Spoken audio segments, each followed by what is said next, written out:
नमस्कार, आप देख रहे हैं जनता टीवी और मैं हूं आपके साथ अभिषेक। नरेंद्र गिरी की मौत एक बड़ी मिस्ट्री।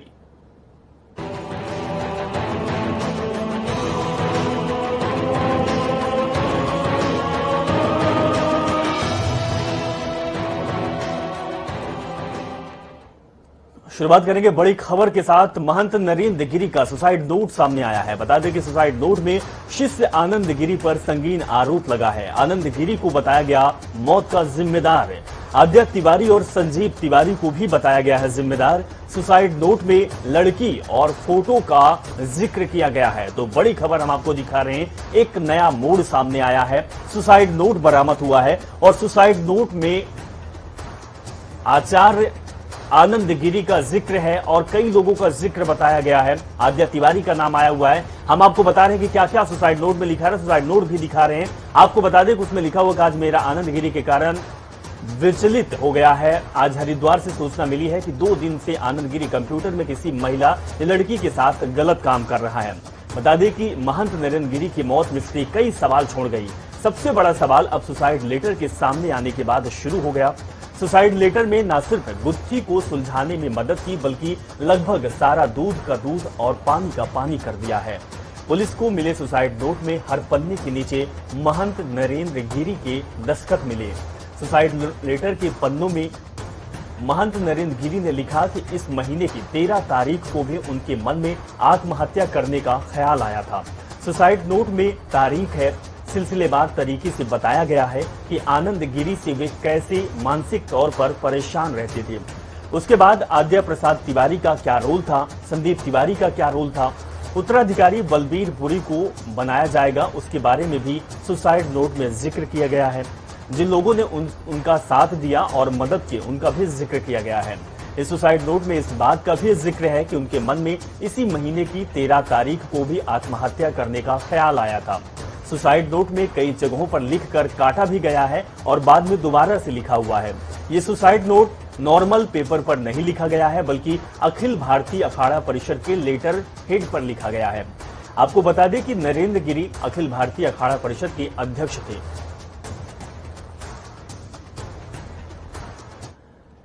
महंत नरेंद्र गिरी की इस तरह संदिग्ध मौत ने हर किसी को हैरान कर दिया है। मौत की जांच करने के लिए एसआईटी का गठन किया गया है। 8 पन्नों के सुसाइड नोट में उन्होंने कई तरह के खुलासे किए। पुलिस ने नरेंद्र गिरी के शिष्य आनंद गिरी को हिरासत में लिया है, जिनका सुसाइड नोट में जिक्र था। इसके अलावा प्रयागराज के बड़े हनुमान जी की प्रमुख पुजारी आद्या तिवारी को भी हिरासत में लिया गया है। समाज संत लगातार नरेंद्र गिरी की मौत को लेकर संदेह जताता रहा और जांच की मांग कर रहे हैं। समाजवादी पार्टी के प्रमुख अखिलेश यादव ने भी मंगलवार को महंत नरेंद्र गिरी को श्रद्धांजलि दी। अखिलेश यादव ने कहा कि एक सिटिंग जज की अगुवाई में इस जांच को किया जाना चाहिए। नरेंद्र गिरी की मौत के मामले में पुलिस की जांच लगातार चल रही है। नरेंद्र गिरी और आनंद गिरी के बीच 26 मई को हुए समझौते के दौरान जो 3 अन्य लोग मौजूद थे, पुलिस अब उनसे भी पूछताछ करेगी। सीएम योगी आदित्यनाथ ने कहा है कि घटना को लेकर पुलिस की एक टीम जांच कर रही है। एडीजी जोन, आईजी रेंज समेत अन्य अधिकारी मिलकर जांच में जुटे हुए हैं। एक एक घटना का पर्दाफाश होगा और दोषी को सजा जरूर मिलेगी। बात की जाए तो महंत नरेंद्र गिरी को 23 सितंबर को सुबह 11 बजे भू समाधि दी जाएगी। संत समाज और अखाड़ा परिषद की कल सुबह 10 बजे बैठक होनी है और योगी आदित्यनाथ ने कहा है कि धार्मिक परंपरा के मुताबिक पंचक होने के कारण कल 5 सदस्यीय एक टीम महंत नरेंद्र गिरी के पार्थिव शरीर का पोस्टमार्टम करेगी।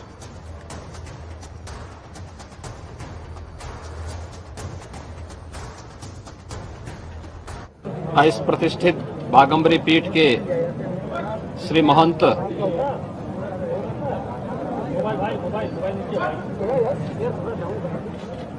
नरेंद्र गिरी जी महाराज की एक दुखद घटना है और इसीलिए अपने संत समाज की ओर से और प्रदेश सरकार की ओर से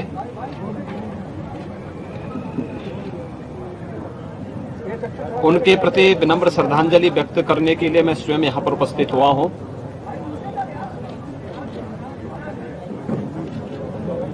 ये हमारे आध्यात्मिक और धार्मिक समाज की एक अपूर्णीय क्षति है।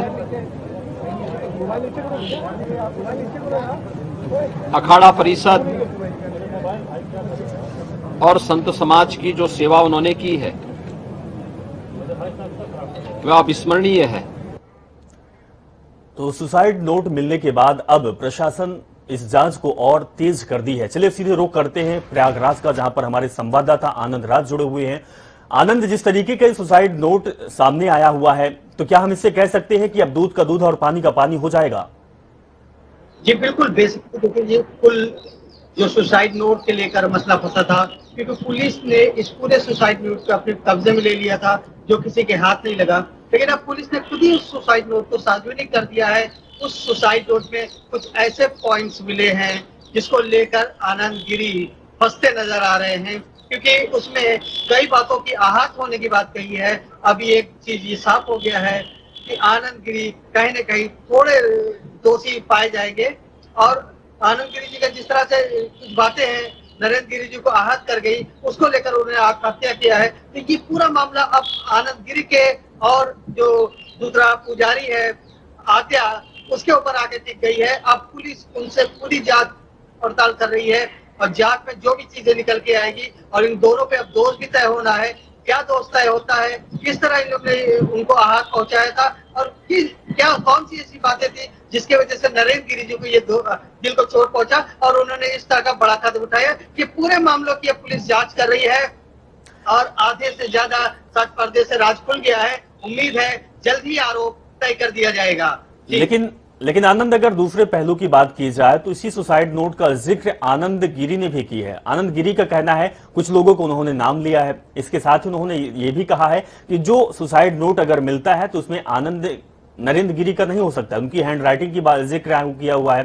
क्या ये तालमेल सही बैठता है कि जो लेटर जो मिला हुआ है लेटर हेड में जो सुसाइड नोट बरामद हुआ है, क्या वो नरेंद्र गिरी का ही लिखा हुआ है? क्या हैंड राइटिंग उन्हीं से मैच खाती है? ये भी एक बड़ा सवाल है, और आनंद गिरी इसी चीज को उन्होंने उठाया है और साथ में कुछ लोगों का नाम भी लिया है।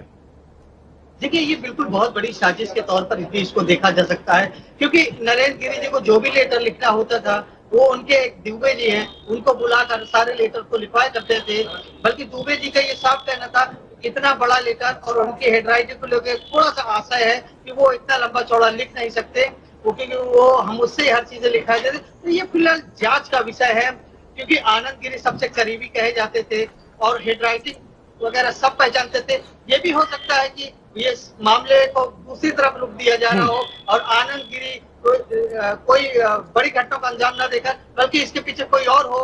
ये भी एक बड़ा सवाल है। चलिए आनंद जी, आपसे ये भी समझना चाहूंगा कि उस सुसाइड नोट में एक बात का जिक्र किया गया है, उसमें कहा गया है कि एक सीडी वायरल करने वाला है आनंद गिरी। नरेंद्र गिरी का अगर सुसाइड नोट है उन्होंने लिखा है, तो इस बात का जिक्र किया गया है कि एक सीडी बनने वाली है, किसी महिला किसी लड़की के साथ है, जो कि वायरल करेगा और इससे आहत होकर हमने जान दी है। नरेंद्र गिरी ने इस तरीके की बात उस सुसाइड लेटर में अगर लिखी है, तो वो लड़की कौन हो सकती है, ये पूरा मामला क्या हो सकता है, ये एंगल भी एक जांच का सब्जेक्ट है। इस पर क्या कुछ जानकारी आपके पास आ रही है? क्या किसी अधिकारी की कोई पुष्टि हुई है? क्या और लोगों की छानबीन या फिर जांच चल रही है, बातचीत हो रही है इस विषय पर?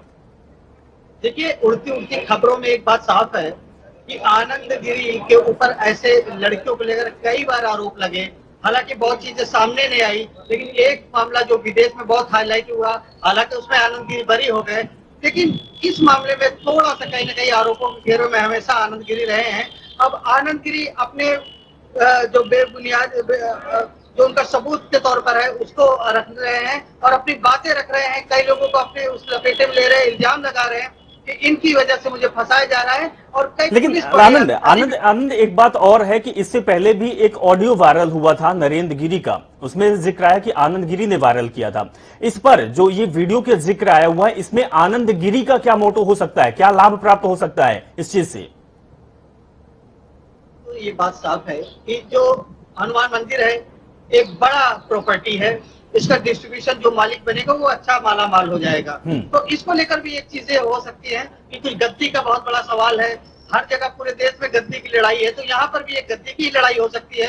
तो ये भी एक जरिया हो सकता है। लेकिन फिलहाल अभी पुलिस का एक पहला मोटिव ये है कि जो दोषी है उनको चिन्हित किया जाए, कौन लोग हैं जिसकी वजह से आनंद गिरी ने इतना लंबा कदम उठाया। और नरेंद्र गिरी ने बहुत बड़ा स्टेप उठा लिया, क्योंकि इंटरेक्शन कम था और ऐसे में कदम उठाना बहुत बड़ा सवाल पैदा करता है। और आनंद गिरी इस पूरे लपेटे में नजर आ रहे हैं। बिल्कुल बिल्कुल बिल्कुल। तो आनंद, तो कहीं ना कहीं अब जांच जो चल रही है वो हर पहलू पर जांच होगी, हर जो संदेह है उसको साफ किया जाएगा। आनंद, बहुत बहुत शुक्रिया हमारे साथ जुड़ने के लिए और तमाम जानकारी ग्राउंड रिपोर्ट से साझा करने के लिए।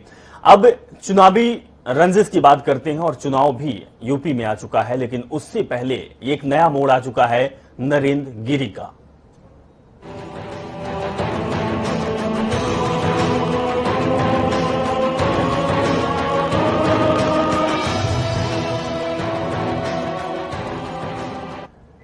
चुनावी राज्य यूपी में मुख्यमंत्री योगी आदित्यनाथ लगातार जनता को कई योजनाओं की सौगात दे रहे हैं। सीएम योगी ने आज मुरादाबाद, बिजनौर और संभल जिलों का दौरा किया और इस दौरान तीनों जिलों में सीएम सरकारी योजनाओं का लोकार्पण और शिलान्यास कर लोगों को तोहफा भी दिया। वहीं जनसभाओं को संबोधित करते हुए सीएम ने विपक्ष को जमकर घेरा और तीखा कटाक्ष किया।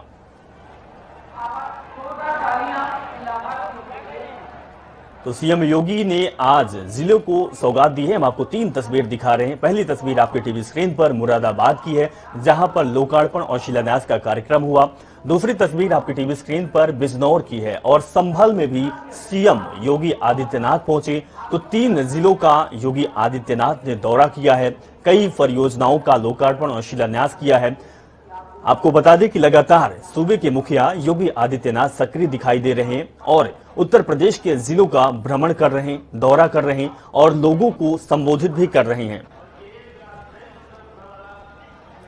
ये सभी किसान मेरे पास आए थे, हमने एक कमेटी का गठन किया है। भाइयों बहनों, हम लोग इस समस्या का समाधान करने के लिए पूरी प्रतिबद्धता के साथ तैयार हैं। आपको याद होगा, विपक्ष नहीं चाहता है कि इनकी समस्या का समाधान हो, क्योंकि विपक्ष तो आपके बात में रोड़े बनना चाहता है।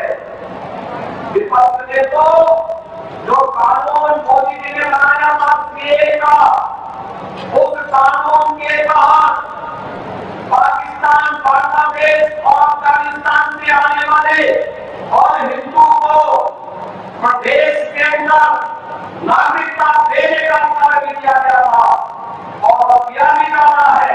लेकिन विपक्षियों ने कितने बड़े बड़े आंदोलन करवाए थे, दंगे करवाने के प्रयास किए थे और 15 करवाने का प्रयास किए। लोग क्या करेंगे, प्रतिष्ठानों को जलाएंगे और इसीलिए मैंने कहा था कि यहाँ जलाओगे तो फिर तुम्हारी पूरी आने वाली पीढ़ी इसका भुगतान भी करेगी। याद रखना, इससे पहले कोई पर्व और त्योहार आता था तो दंगा शुरू हो जाता था, कोई आयोजन होता था दंगा शुरू होता था, कांवड़ यात्रा का समय आता था प्रशासन रोक लगा देती थी। हमारी सरकार आई, हमने कहा पर्व और त्योहार में अगर कोई दंगा करेगा तो उसकी पूरी संपत्ति जब्त करवा देंगे और संपत्ति ही जब्त नहीं करवाएंगे, अगर सरकारी संपत्ति को और व्यापारियों के प्रतिष्ठान को किसी ने आग लगाई तो उसकी भरपाई करते करते उनकी 7 पीढ़ियां चली जाएंगी, लेकिन भरपाई नहीं कर पाओगे। मुख्यमंत्री योगी आदित्यनाथ ने राजधानी लखनऊ में आजादी के 75वें वर्ष पर आजादी का अमृत महोत्सव कार्यक्रम के तहत सशस्त्र सीमा बल की ओर से आयोजित साइकिल रैली को हरी झंडी दिखाई। ये रैली 2 अक्टूबर को राजघाट पर समाप्त होगी। मुख्यमंत्री योगी आदित्यनाथ ने कहा कि एसएसबी को नेपाल की सीमा पर काम करते देखा है, लोगों से कैसे आपसी संबंध बनाए रखना है ये एसएसबी से सीखा जा सकता है।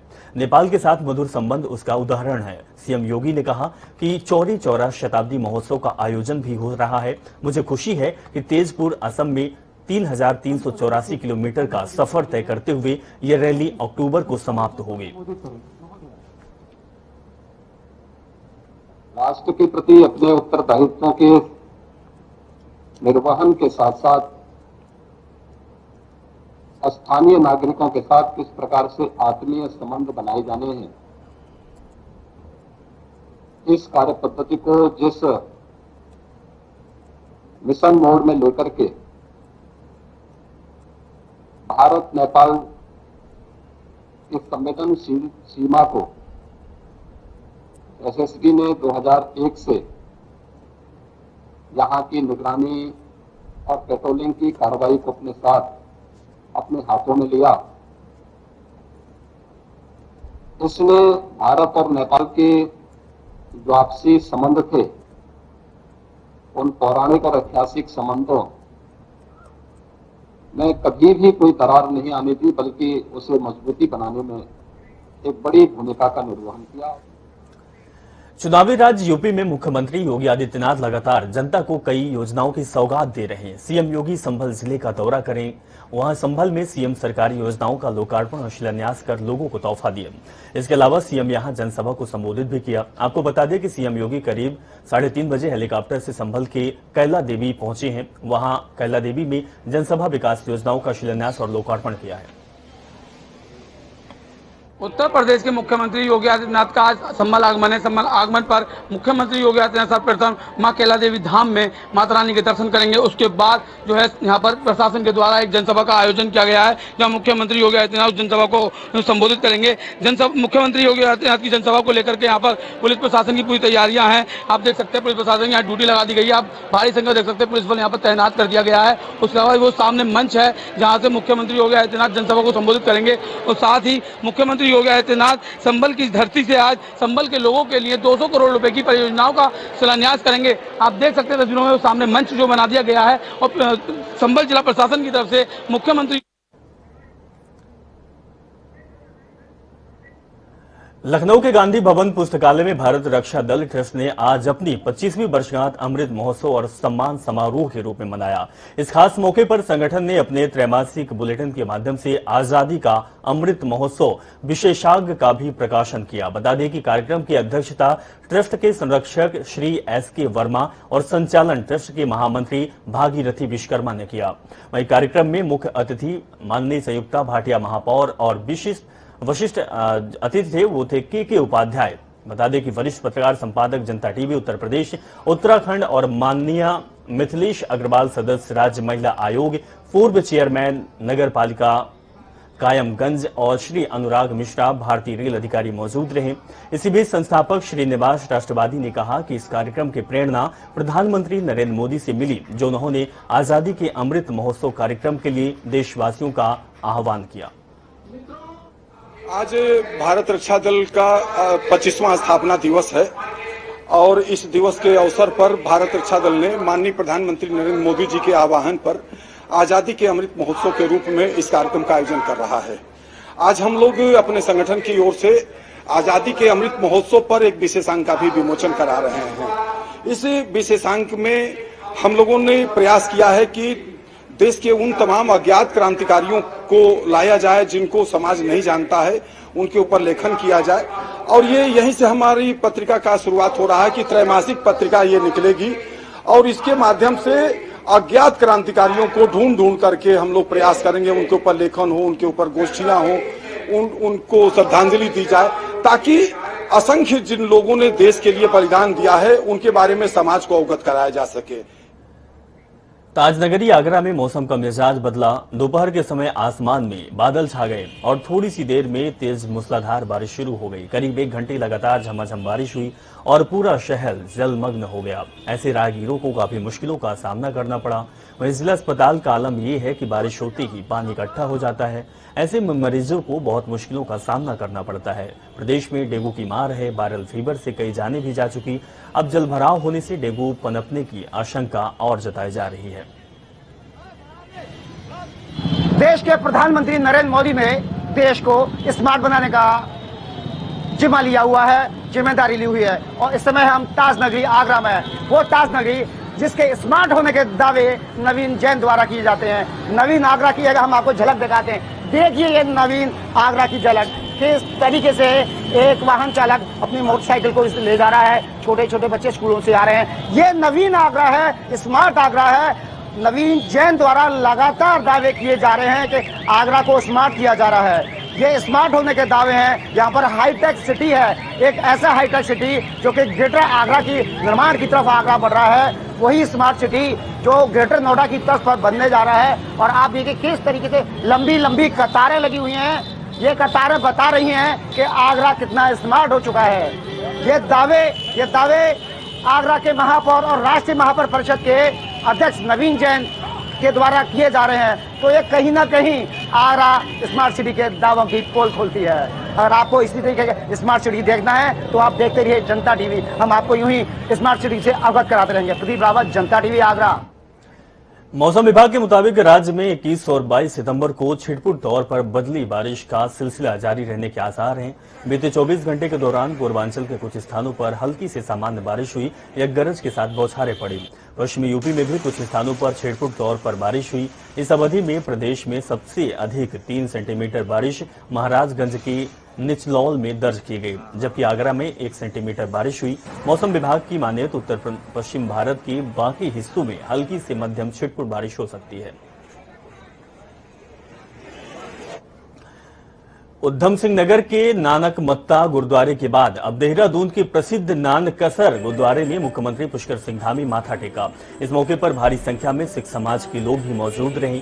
मुख्यमंत्री पुष्कर सिंह धामी का कहना है कि प्रदेश की खुशहाली समृद्धि के लिए उन्होंने गुरुद्वारे पर प्रार्थना की। सीएम धामी का कहना है कि प्रदेश में अमन शांति कायम रहे, भाईचारा बना रहे, इसके लिए उन्होंने गुरुद्वारे में प्रार्थना की है। ये हमारा पूज्य गुरु का घर है और इस घर में आना अपने आप में सौभाग्य की बात है। और मैं ऐसा मानता हूँ बिना गुरु कृपा के एक पत्ता भी कहीं से कहीं तक नहीं जाता है। इसलिए मैं यहाँ पर आया हूँ तो मैंने यहाँ पर प्रार्थना की है कि हमारे प्रदेश का विकास हो, हमारा प्रदेश आगे जाए, चारों तरफ शांति हो, खुशहाली हो, आपस में लोगों का सबका भाईचारा हो और हमारा देश आगे बढ़े, प्रदेश आगे बढ़े।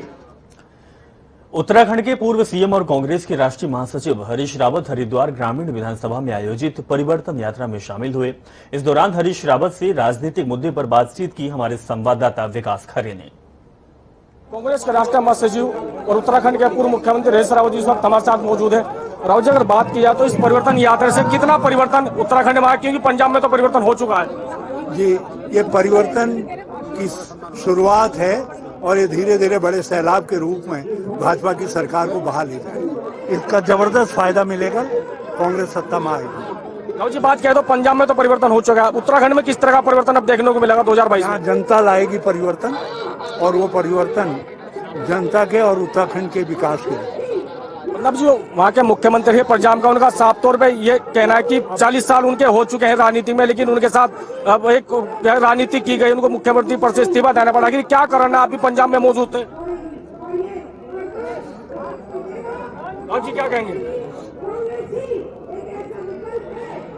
बिल्कुल रावत जी कुछ भी कहने से फिलहाल बच रहे हैं। हालांकि पंजाब में एक बड़ा परिवर्तन तो है, लेकिन इस सवाल का जवाब जनता टीवी पर हरीश रावत जो कांग्रेस के राष्ट्रीय महासचिव उत्तराखंड के पूर्व मुख्यमंत्री है नहीं दे पाए।